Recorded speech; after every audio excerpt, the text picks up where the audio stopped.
Let's continue our topic X-rays. मैंने discovery of X-rays by W.C. Roentgen एक उसकी basic छोटी सी हिस्ट्री बता दी थी। व्हाट आर एक्स-रेज यह मैंने बता दिया था। The wavelength range, frequency range and energy range of X-rays वह मैंने बता दिया था। मैंने यह भी बता दिया था कि how this X-rays are beneficial, क्योंकि इनका एक पेनिट्रेटिंग पावर है और सब्सटेंशियल पेनिट्रेटिंग पावर है, जो बहुत ज्यादा भी नहीं है बहुत कम भी नहीं है। That's why this X-rays are very much beneficial, they are boon to mankind. और फिर मैं यह भी बता चुका था कि एक्स-रेज ऑब्टेन करने के लिए हमें सिर्फ फास्ट मूविंग इलेक्ट्रॉन चाहिए। फास्ट मूविंग इलेक्ट्रॉन यदि किसी भी मेटल प्लेट से टकराते हैं तो वहां पर एक्स-रे एमिशन होएगा।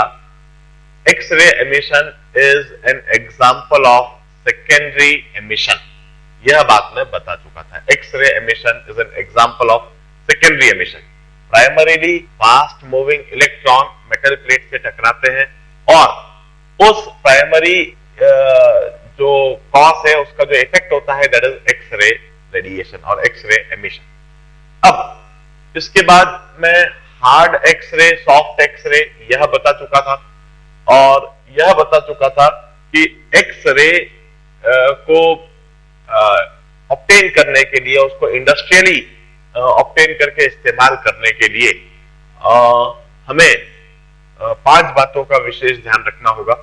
सबसे पहली बात, we need to have a good source of electron. That source should provide number of electron, ample number of electron and that also in controlled manner. एक तो ढेर सारे इलेक्ट्रॉन मिल सके और वह इलेक्ट्रॉन पूरी तरह से कंट्रोल्ड हो सके। हम जब बढ़ाना चाहें तो आसानी से बढ़ जाए और हम जब घटाना चाहें तो आसानी से घट जाए। हम इस तरह का एक सोर्स ऑफ इलेक्ट्रॉन चूज करना चाहते हैं। दूसरा मैंने पॉइंट बताया था, we need to design an accelerating system for an electron.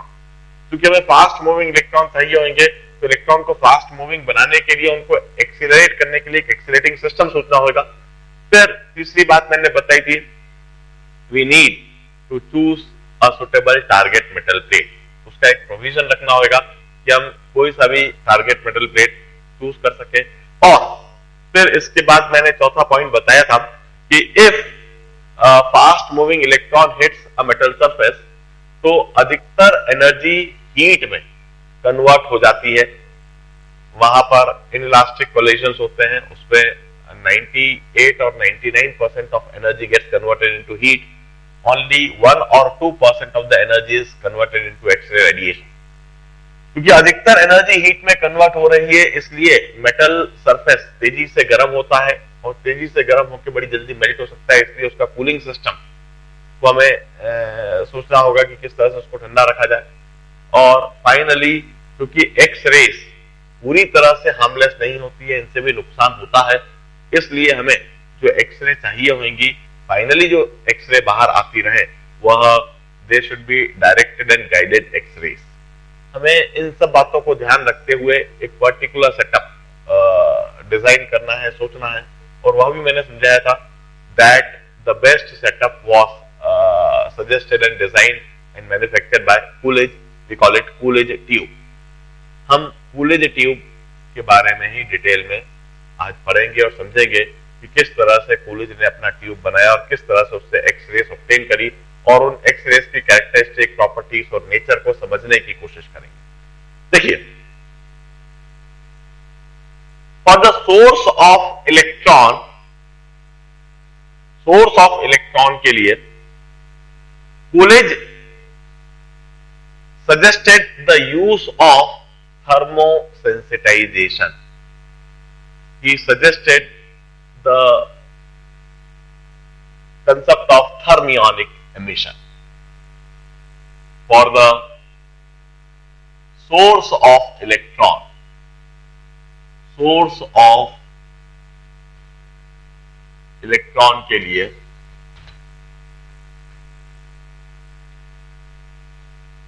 he suggested sensitive metals.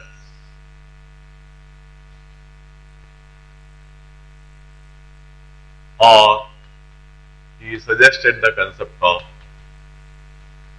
fermionic emission.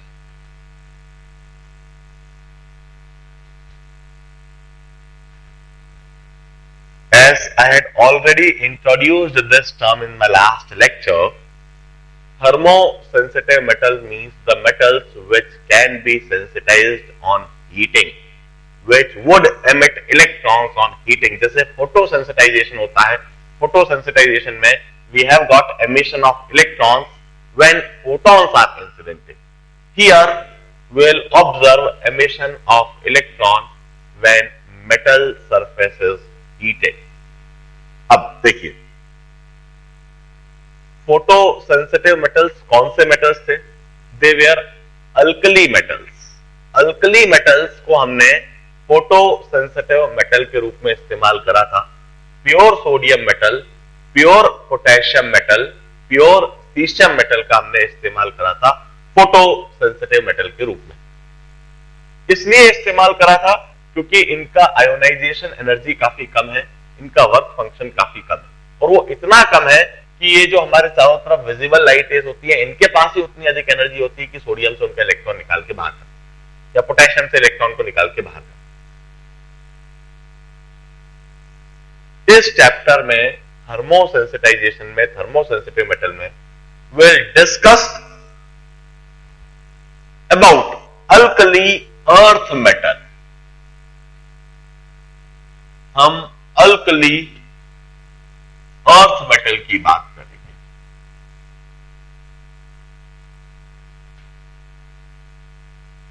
Which are second A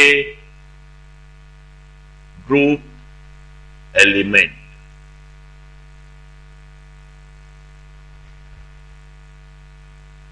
If we list them, it's का सिर 12. बेमग का सिर 12 मीन्स Be बे, बेरिलियम, मग, मैग्नीशियम, का, कैल्शियम, सिर मीन्स स्ट्रोंशियम, बा means barium, and रा means radium. These are alkali earth metals. इन मेटल्स को समझने के लिए हम इनके इलेक्ट्रॉनिक कॉन्फ़िगरेशन को इधर लिखना चाहेंगे. 1s2 2s2. मैग्नीशियम का होता है 1s2 2s2 2p6 3s2. Calcium का 1s2 2s2 2p6 3s2 3p6 4s2. तेजी से बाकी सभी एलिमेंट का भी इसी तरह से इलेक्ट्रॉनिक कॉन्फ़िगरेशन लिखिए. 1s2 2s2 2p6 3s2 3p6 3d10 4s2 4p6 5s2. और बेरियम में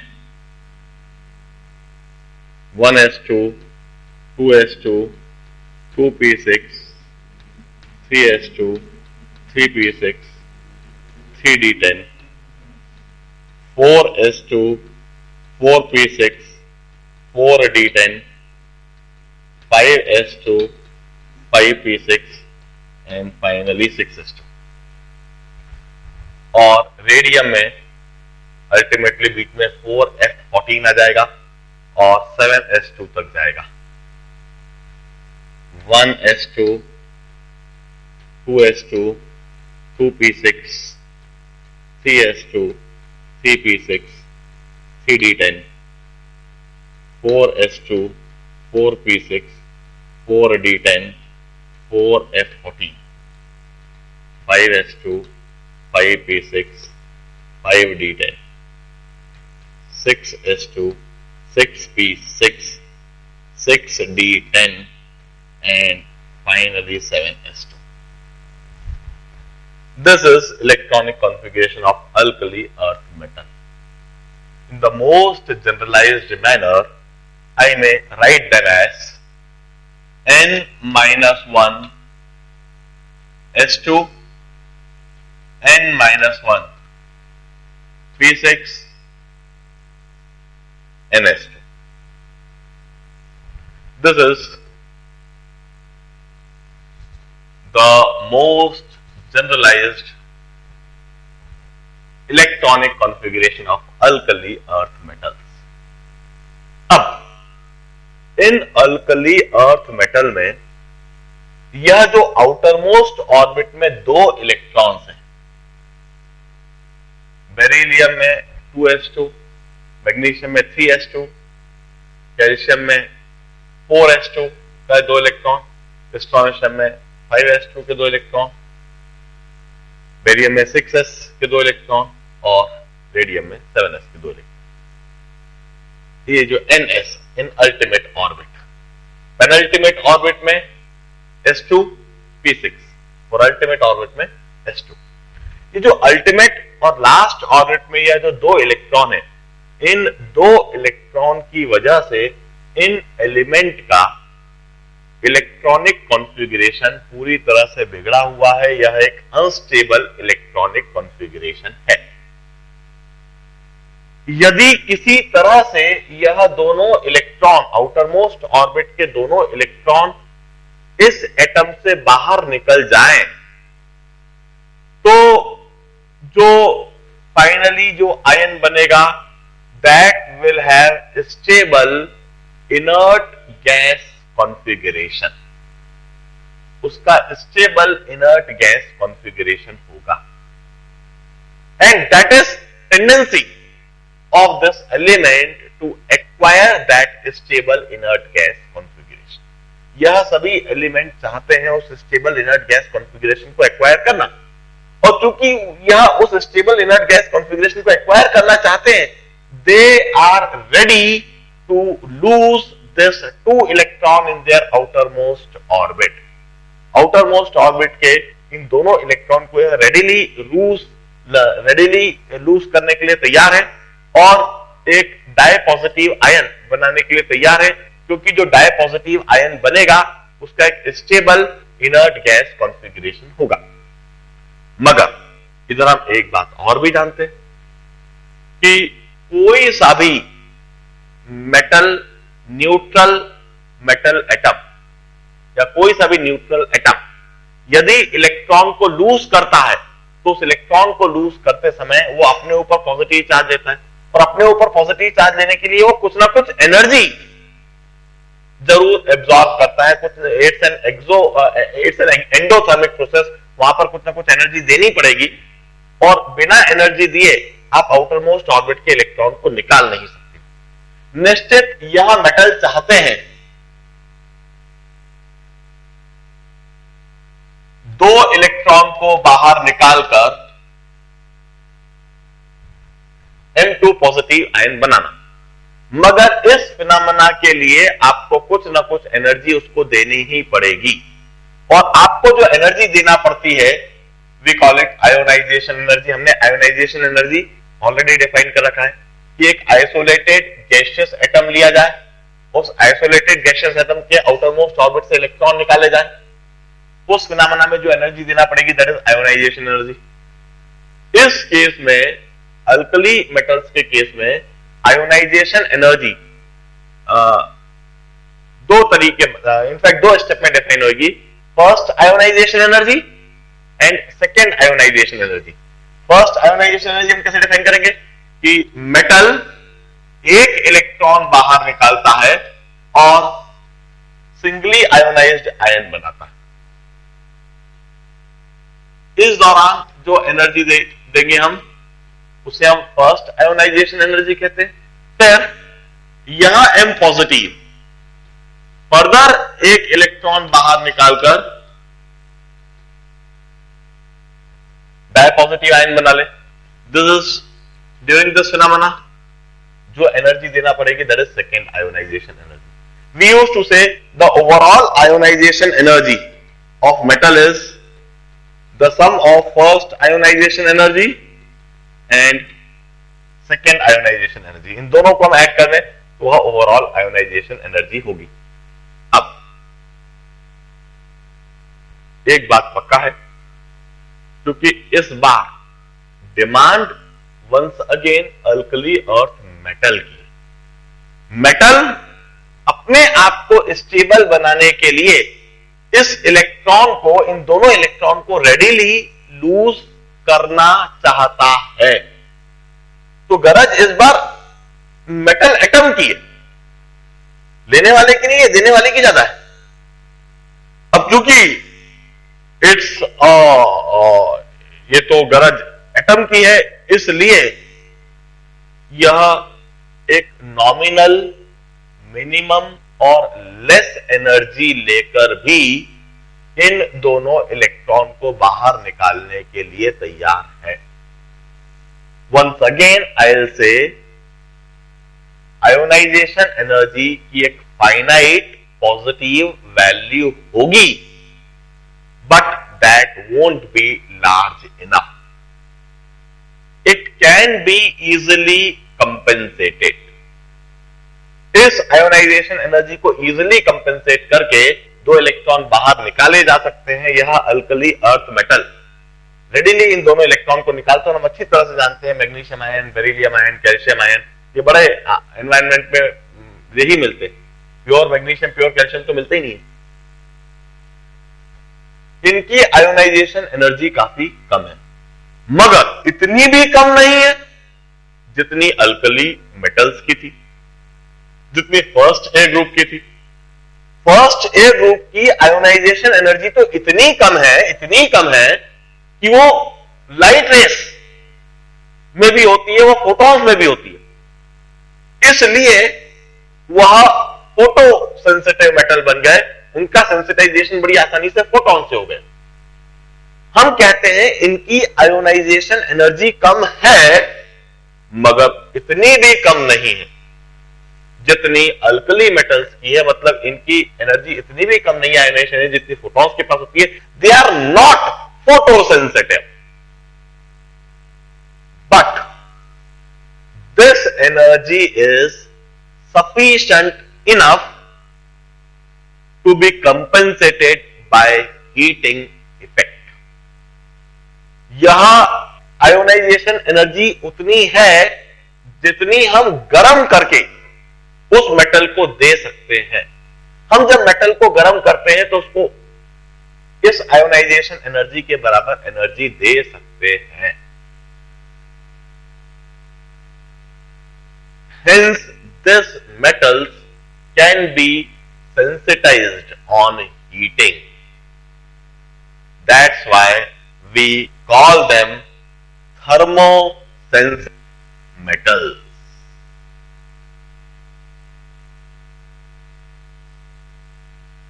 हम इन्हें थर्मो सेंसिटिव मेटल्स कहते हैं, नॉट फोटो सेंसिटिव।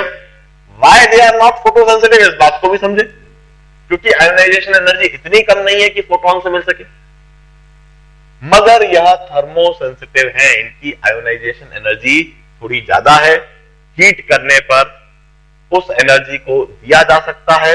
हीट करने पर इनमें से इलेक्ट्रॉन बाहर निकाले जा सकते हैं।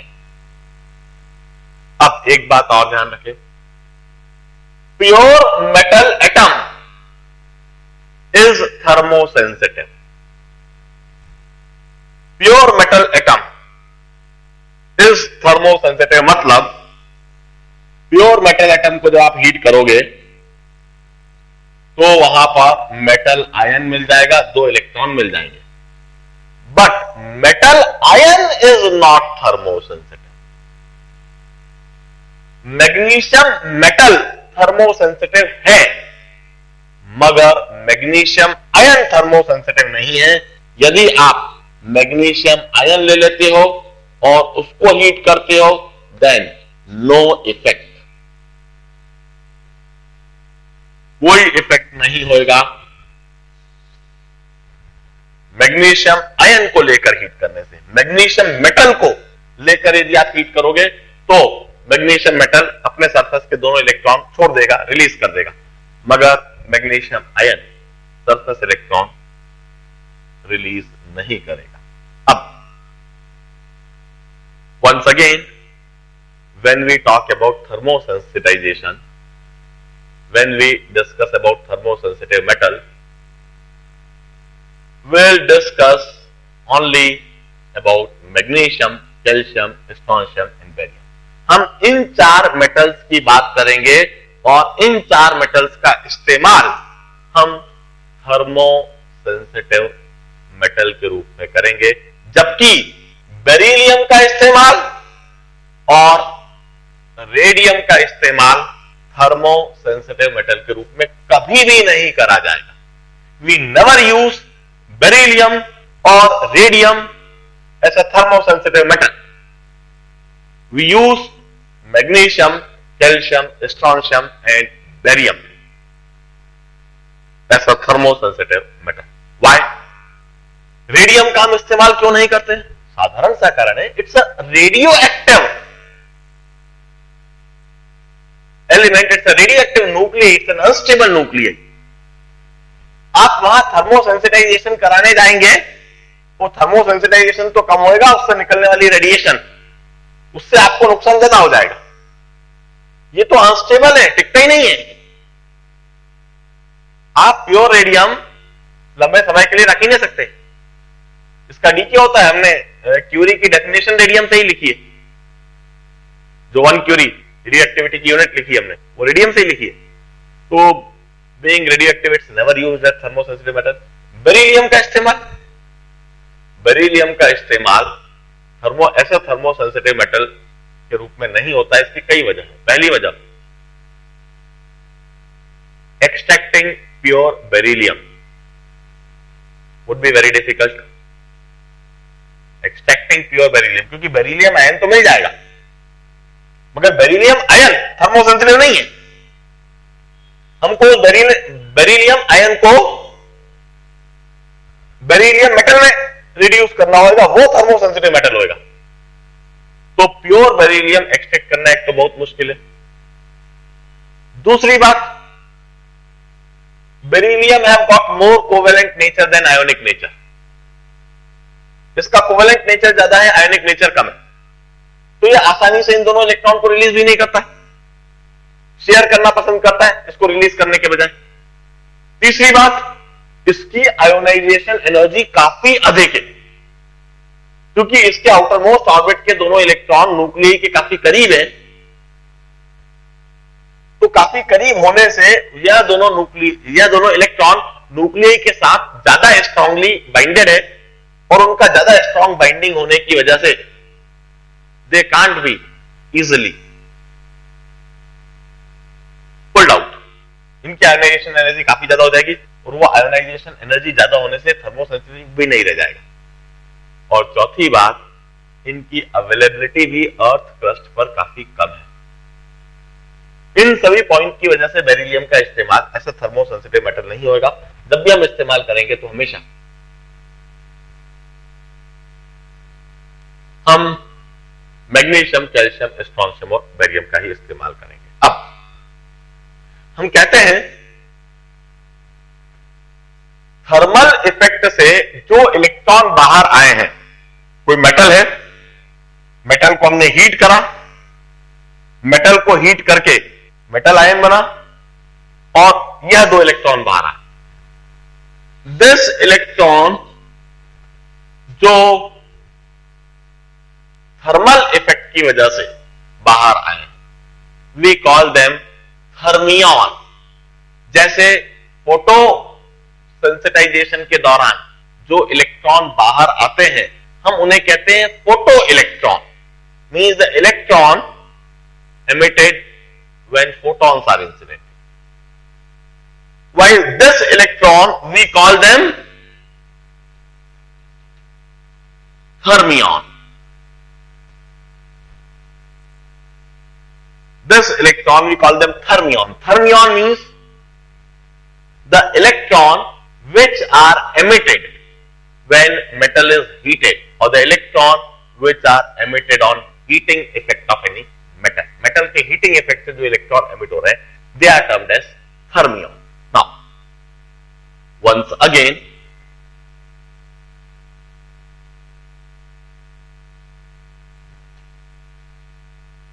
we have got surface electrons। हम एक बल्ब पहले बनाते हैं, एक थर्मो सेंसिटिव बल्ब पहले डिजाइन करते हैं।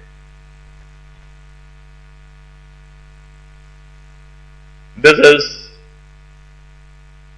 एनी मेटल प्लेट, कोई सी भी मेटल की प्लेट हो, कॉपर की हो या एल्यूमिनियम की हो। This any metal plate is coated with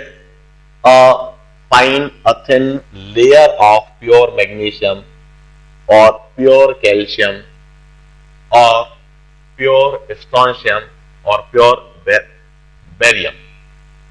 इसकी हमने एक फाइन कोटिंग कर दी। इसके पीछे हमने इस तरह की एक हीटिंग कॉइल लगा दी, जो कि किसी एसी सोर्स से हीट अप होगी, और इस पूरे सेटअप को एक इवैक्यूएटेड ग्लास बल्ब में रख दिया।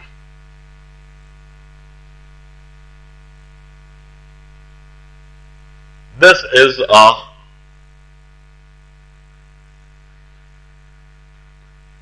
evacuated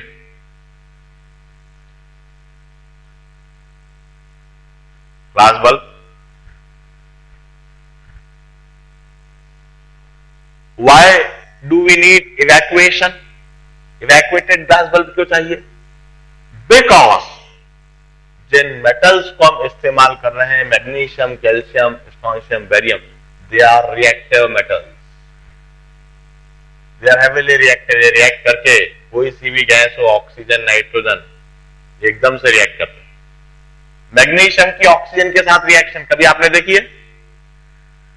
आप सभी ने, जो आप बम पटाखे चलाते, फायर क्रैकर्स, फायर क्रैकर्स में जो आप डिस्प्ले देखते हो, that is in fact burning of magnesium and calcium, such metals.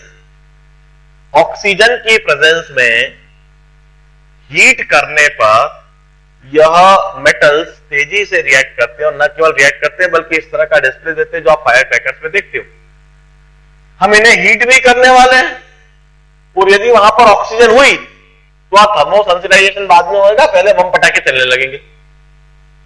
वहां पर ऑक्सीजन, नाइट्रोजन या क्लोरीन जैसी गैस तो कभी रख ही नहीं सकते, रिएक्टिव गैसेस तो रख ही नहीं सकते, क्योंकि ये सब Mg3N2, MgO, MgCl2 इस तरह के कंपाउंड गैसेस के साथ में बनाते हैं। हम इनर्ट गैस रख जरूर सकते हैं, इनर्ट गैस रखने में हमारे थर्मो सेंसिटाइजेशन में कोई फर्क नहीं पड़ेगा, मगर इनर्ट गैस हम रखना पसंद नहीं करेंगे, क्योंकि यदि हमने वहां पर गैस रखी तो अभी जो हम इन थर्मियॉन्स के बिहेवियर को, अभी इस थर्मियॉन से जो फिनोमेना करने वाले हैं, वो बिहेवियर, वो फिनोमेना हम फिर इंडिपेंडेंटली प्रॉपरली ऑब्जर्व नहीं कर पाएंगे, स्टडी नहीं कर पाएंगे। This emitted thermions would interact with those inert gas molecules, और उनके इनर्ट गैस मॉलिक्यूल से इंटरैक्शन की वजह से इनका बिहेवियर वो इंडिपेंडेंट या नॉर्मल नहीं रह जाएगा, वो एक ऑब्स्ट्रक्टेड और हिंडर्ड बिहेवियर हो जाएगा। इसलिए हम वहां पर कोई इनर्ट गैस रखना भी पसंद नहीं करेंगे। रिएक्टिव गैसेस तो रखना ही नहीं है, इनर्ट गैस भी रखना हम अवॉइड करेंगे। We would maintain evacuated glass bulb. This is any metal plate.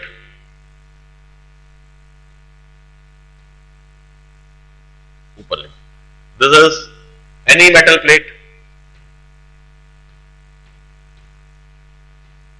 Copper, aluminium जैसा, सही, pure magnesium, pure calcium extract करना बहुत महंगा है, और हम बहुत मोटी मैकेनिकल स्ट्रेंथ वाली मेटल प्लेट नहीं बनाना पसंद करेंगे। मैकेनिकल स्ट्रेंथ देने के लिए आप कॉपर, एल्यूमिनियम की प्लेट ले लीजिए, और सब बिल्कुल बारीक सी, यह थर्मो सेंसिटिव मेटल। की कोटिंग कर दीजिए।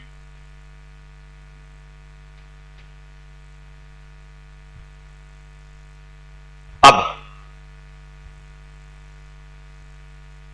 ये क्या चीज है? This is an electric coil. जैसे वो इलेक्ट्रिक हीटर्स होते हैं कि नहीं, उसमें स्पाइरल कॉइल होती है। इलेक्ट्रिक हीटर्स में स्पाइरल कॉइल, उसमें जब आप पावर सप्लाई देते हो, 220 वोल्ट पावर सप्लाई देते हो, इट गेट्स हीटेड अप। पहले वो रेड होती है, then it becomes orange, then it becomes yellow, काफी गर्म हो जाती है। इतनी गर्म हो जाती है कि उसका टेम्परेचर 1000, 1200, 1500 डिग्री सेंटीग्रेड के रेंज में चला जाता है। और उसके it can be used as electric heaters. उसके ऊपर आप तवा रख सकते हो, तवा गर्म हो जाएगा, तवे के ऊपर आप रोटी रख दो, रोटी सिक जाएगी। बिल्कुल कुछ उसी तरह का यह सेटअप है। यह वही इलेक्ट्रिक कॉइल है, स्पाइरल कॉइल, जिसके ऊपर एक तरीके से तवा रखा हुआ है कॉपर या एल्यूमिनियम का, और उसके ऊपर यह रोटी रखी हुई है जो थर्मोसेंसिटिव मेटल प्लेट। आप इनडायरेक्टली हीट कर रहे हो। आप एसी सोर्स से आपने कॉइल में करंट पास करा, कॉइल में करंट पास करने से वह हीट अप हो गई, उसका टेम्परेचर 1200 1300 डिग्री सेंटीग्रेड हुआ, उससे यह हीट अप हुई और उससे यह थर्मोसेंसिटिव मेटल हीट अप हुई। इस तरह का यह एक सेटअप है। अब we know that there are ample of surface electrons in this thermosensitive metal. They are good conductor of electricity. Good conductor of electricity इसीलिए है क्योंकि इनमें ढेर सारे सरफेस इलेक्ट्रॉन हैं जो सरफेस पर फ्लोट करते रहते हैं। When we heat them, जब हम इन्हें हीट करते हैं, they get emitted, they get converted into fermions। यह मेटल प्लेट इलेक्ट्रॉन्स को, सरफेस इलेक्ट्रॉन को बाहर एमिट कर देती है, और बाहर एमिटेड हम इन्हें fermions कहते हैं। These are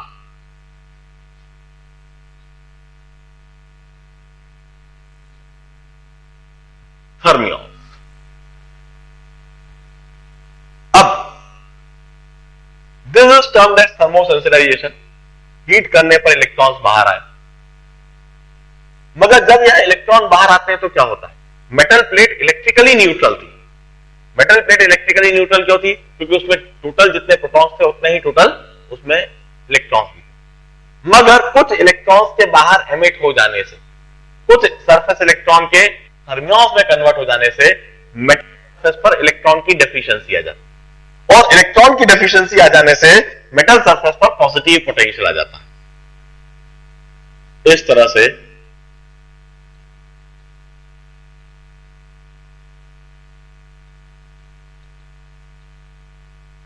मेटल सरफेस पर इलेक्ट्रॉन की डेफिशिएंसी आ जाती है, पॉजिटिव पोटेंशियल आता है। इस पॉजिटिव पोटेंशियल की वजह से यह प्लेट इन एमिटेड थर्मियंस को अपनी तरफ दोबारा खींचने लगती है। इन थर्मियंस पर एक कूलम्बिक फोर्स लगाने लगती है, और उस कूलम्बिक फोर्स की वजह से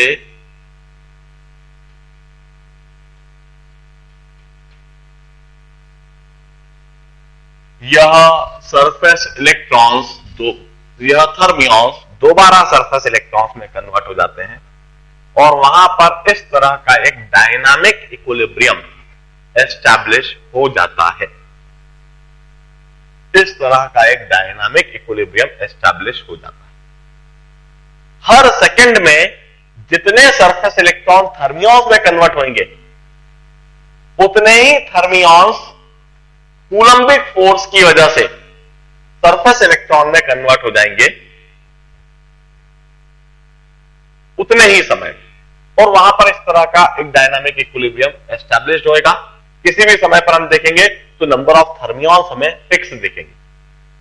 जितने सरफेस इलेक्ट्रॉन थर्मियन में कन्वर्ट हो रहे हैं, उतने थर्मियन सरफेस इलेक्ट्रॉन में दोबारा कन्वर्ट हो जा रहे हैं।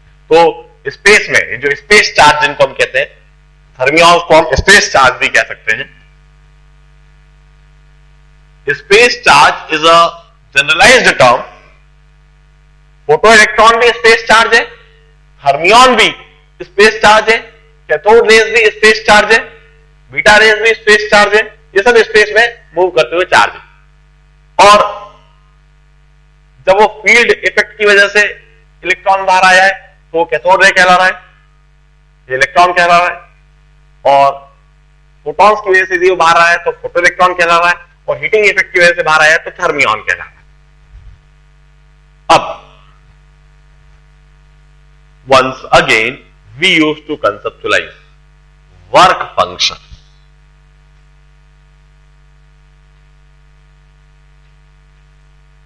हम इधर भी वर्क फंक्शन कंसेप्चुलाइज करते हैं, फाइ से ही डिनोट करते हैं और इलेक्ट्रॉन वोल्ट में ही लिखते हैं। जिस तरह से हमने फोटो इलेक्ट्रिक इफेक्ट में वर्क फंक्शन डिफाइन करा था, बिल्कुल इसी तरह से थर्मोसेंसिटाइजेशन में भी वर्क फंक्शन का कंसेप्ट इंट्रोड्यूस करा जा सकता है। And we define it like this, it's minimum energy needed to convert a surface electron into thermion. The minimum energy needed to convert a surface electron into fermion is termed as work function। अब फिर वापस वही बात, ionisation energy और work function दोनों में काम एक ही हो रहा है। आयोनाइजेशन एनर्जी में भी आउटर मोस्ट ऑर्बिट में बंधा हुआ जो एक इलेक्ट्रॉन है उसे बाहर निकाला जा रहा है, और वर्क फंक्शन में भी मेटल सरफेस पर बंधा हुआ इलेक्ट्रॉन उसे बाहर इंफिनिटी पर निकाला जा रहा है। दोनों केस में काम एक ही हो रहा है, प्रक्रिया एक ही है। इसलिए दोनों स्ट्रिक्टली कोरिलेटेड है। जिसकी आयोनाइजेशन एनर्जी ज्यादा उसका वर्क फंक्शन ज्यादा, जिसकी आयोनाइजेशन एनर्जी कम उसका वर्क फंक्शन भी कम, मगर दोनों बराबर नहीं होंगे। बराबर इसलिए नहीं होंगे क्योंकि दोनों की डेफिनेशन में कंडीशंस में फर्क है। इसको हमने कब डिफाइन करा है कि एक आइसोलेटेड गैसियस मेटल एटम उसके आउटर मोस्ट ऑर्बिट से जब इलेक्ट्रॉन निकालता है तब जो एनर्जी देना पड़ेगी दैट इज आयोनाइजेशन एनर्जी। और वर्क फंक्शन में हमने कैसे कहा है कि एक सॉलिड मेटल सरफेस है, उस पर जो सरफेस इलेक्ट्रॉन है उन सरफेस इलेक्ट्रॉन को बाहर निकालने के लिए जो एनर्जी दी जा रही है वह वर्क फंक्शन। दोनों मैग्नीट्यूड वाइज बराबर नहीं होंगे मगर दोनों प्रोपोर्शनल होंगे, दोनों स्ट्रिक्टली कोरिलेटेड होंगे। हम इस आधार पर कह सकते हैं मैग्नीशियम का वर्क फंक्शन सबसे ज्यादा होगा क्योंकि मैग्नीशियम का आउटर मोस्ट ऑर्बिट का इलेक्ट्रॉन वो न्यूक्लियस के सबसे करीब है, न्यूक्लियस के साथ सबसे स्ट्रांगली जुड़ा हुआ है। इसे निकालने के लिए ज्यादा मेहनत करनी पड़ेगी, ज्यादा एनर्जी देना पड़ेगी, इसका वर्क फंक्शन ज्यादा होगा, इसकी आयोनाइजेशन एनर्जी ज्यादा होगी। जबकि बेरियम का वर्क फंक्शन सबसे कम होगा क्योंकि बेरियम के केस में जो आउटर मोस्ट ऑर्बिट जिसको ऑर्बिट का जो इलेक्ट्रॉन जिसे हम निकालना चाहते हैं वो न्यूक्लियस से सबसे दूर है, वह न्यूक्लियस से सबसे लूजली बाइंडेड है। इसको निकालने के लिए हमें ज्यादा मेहनत नहीं करना है, ज्यादा एनर्जी नहीं देना है, ज्यादा आयोनाइजेशन एनर्जी नहीं होगी और इसका वर्क फंक्शन भी कम होगा। Am I right? Work function of magnesium is maximum. The less is work function of calcium. The lesser is work function of strontium, and the least would be the work function of barium. Let's not discuss about beryllium or radium because anyway we'll never use these metals as thermosensitive metals.